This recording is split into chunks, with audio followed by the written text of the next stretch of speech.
চামড়া টামড়া বা কি কি দেখে কিনলে একটু যদি বলতেন ভাই। চামড়াটা ভালো, জাত মিরাট চামড়া, এই যে চামড়া দেখেন দর্শক। খাতা খাওয়া ধরে কতদিনের মধ্যে এগুলো মোষ? 10 দিন লাগবে। 10 দিন। 10 দিনে খাওয়া ধরানোর জন্য ওনার কাছে কি কি পদক্ষেপ নিতে হবে আপনাকে মানে? আর এই যে ক্ষত যেগুলো আছে দেখছি, এই ক্ষতগুলো ওগুলা সারিয়ে তুলেন কি করে? আচ্ছা, এর দাম কত কিনলেন এবার বলেন। আসসালামু আলাইকুম দর্শক, কেমন আছেন দর্শক? আমি আপনাদেরকে আজকে একটা অভিজ্ঞ মানুষের সাথে পরিচয় করাই দেবো। উনি একটি বড় সাইজের বিগ পাঠা মোষ কিনেছে। ওই পাঠা মোষটা উনি কি দেখে কিনলো, ওনার পরিকল্পনা কি, আসলে কোয়ালিটি সম্পর্কে ওনার কাছ থেকে আমরা কিছু তথ্য নিব।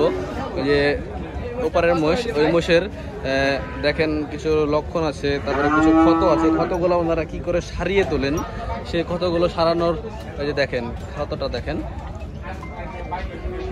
নারকেল তেল দিলে ভালো। দেখ মাশাআল্লাহ মোষের এই যে খামগুলো দেখেন, এই যে এই খামগুলো ওনারা কি করে সারিয়ে তোলেন।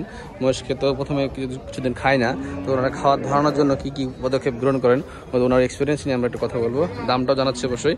ভাই একটু আমাদেরকে সময় দেন ভাই, কিছু মনে করেন না ভাই। আসসালামু আলাইকুম ভাই, আপনি মোষের তো নিয়মিত পালেন নাকি? ঈদের আগে কয়টা মোষ সেল করেছেন? ঈদের আগে 4টা বেচেছি, একটা আছে। 4টা বেচে একটা আছে। আচ্ছা, তার মানে আপনি অভিজ্ঞতা ভালোই আছে আপনার, তৈরি করেন। আর কয় মাস করে রাখেন আগে বলেন ভাই? 1.5 মাস 2 মাস। 1.5 মাস 2 মাস 3 মাস। আচ্ছা, মোষ 3 মাস হয় কখন? মানে 3 মাস রাখা লাগে কেন? এই যে যারা একটু কম খায়, যারা একটু কম খায়, খাওয়া ধরে কতদিনের মধ্যে এগুলো মোষ? 10 দিন লাগবে। 10 দিন। 10 দিনে খাওয়া ধরানোর জন্য ওনার কাছে কি কি পদক্ষেপ নিতে হবে আপনাকে, মানে কি কি ওর সাথে কি করতে হয় আর কি, ওটা বলছি। ওই রুচির পাউডার করতে হবে 110 টাকা করে লাগবে। রুচির পাউডার ওটা কি খাওয়ার সাথে মেশাতে হয়? না, এমনি শিশিতে করে। শিশিতে করে। আচ্ছা, ওই জিভাতে ঘাটা থাকলে কি করেন আপনারা? ও কিছুদিন এমনি ভালো হয়, এমনি ভালো হয়ে যায়। আর এই যে ক্ষত যেগুলো আছে দেখছি, এই ক্ষতগুলো ওগুলা সারিয়ে তুলেন কি করে? নারকেল তেল দিলে ভালো হয়। নিয়মিত নারকেল তেল দেন? আচ্ছা, খাওয়া দাওয়া কি খাওয়ান এদেরকে? ভুসি, গমের ভুসি, দানাদার ময়দা, ফিড।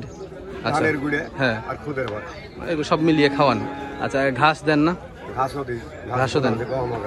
আচ্ছা, দেন এটা কখন দেন এই দানাদারটা? বেলা 10টায় দিই একবার। হ্যাঁ, অল্প 1 কেজি করে, 5 কেজি 4 কেজি মতো। হ্যাঁ, আর বিকালে 6-7 কেজি। বিকেলে? আসর আজানের পরে। বিকালে খাওয়াটা মেন। আচ্ছা, আসর আজানের পরে।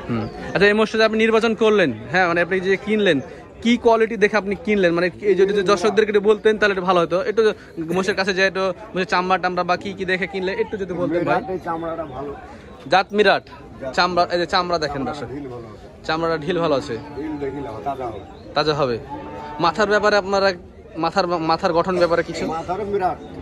হ্যাঁ, মিরাট মুর্রার এগুলো। আচ্ছা, ছোট সিংগুলো মিরাট হয়, জানেন দর্শক অনেকে। ছোটগুলো এই যে বেশি ব্যান্ড যেটা, ওটা হচ্ছে মুর্রার। এই গঠনটা, হাইট টাইট সবই মোটামুটি মাশাআল্লাহ। আসলে ক্যামেরার সামনে ওনাদের কথা বলা অভ্যস্ত নয়, হয়তো এমন লাগছে আপনাদের। তবে উনি যেসব ইয়াগুলো বললো মোষ কেনার জন্য, যে লক্ষণগুলো, সে সকল লক্ষণগুলো ঠিক আছে। হাত পা চলে দেখে নিতে হবে হাত পা ঠিক আছে কিনা। মোষের অ্যাক্টিভিটিসটাও আপনাদেরকে দেখতে হবে। যদি আল্লাহ সহায় করে, ওই যদি খাওয়া ধরে, তাহলে ঈদের কুরবানির বাজার ধরতে পারবেন। যদি খাওয়া ধরে বেচে যাবে। আচ্ছা, এর দাম কত কিনলেন এবার বলেন মুদ্রা কথায়? 2,38,000। 2,38,000 পড়েছে মাশাআল্লাহ। যদি এখন মাংস হিসাব করা যায় তো কমন হতে পারে, 7 মণ হতে পারে। আচ্ছা, আপনারা কেনার সময় কি টার্গেট করেন যে কততে বিক্রি হতে পারে? কত টার্গেট করেছেন একটু বলেন না? 300 কাছাকাছি টার্গেট করেছেন। আচ্ছা, ওনারা 300 টার্গেট বিক্রি করা ইয়াতে কিনেছে। যাক মাশাআল্লাহ, অনেক সুন্দর সুন্দর অনেক কথা বলেছে ভাই। তো আপনাকে অসংখ্য ধন্যবাদ ভাই। আসসালামু আলাইকুম ভাই।